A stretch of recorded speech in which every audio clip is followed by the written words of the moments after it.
Saya Dr. Kartik dari Banting. Okey, soalan tadi kenapa BE kan? Saya sebenarnya masuk BE sebab guna produk dulu. Okey, saya ada masalah kolesterol. Dah lamalah masalah kolesterol ni, sejak dari zaman bujang lagi dah ada zaman masalah kolesterol. Saya memang makan ubat tapi saya allergic kepada ubat.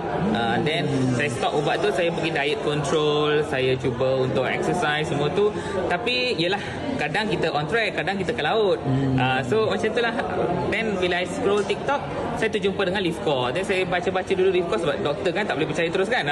So saya baca dulu pasal Live Core, saya kata okey, itu semua bahan-bahan organik, daripada tumbuhan, daripada plants based macam tu je kan. Saya kata okeylah, let's try. So bila saya try, kolesterol saya dari 6.7, 6.8 turun ke 5.2 dalam masa 2 bulan setengah.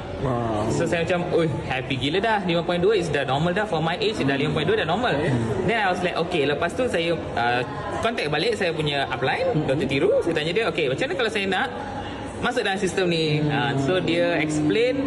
Dan saya memang datang, bila dia explain saya tak dapat catch sangat lah. Tapi saya datang sini, saya attend event. Then saya nampak culture BE. Tak kisahlah housewife ke, doktor ke, student ke, ataupun successful millionaire ke, everybody was so welcoming. Dia ajar kita, walaupun kita newbie, dia sanggup ajar kita, sini saya bawa sini. So I really like the system.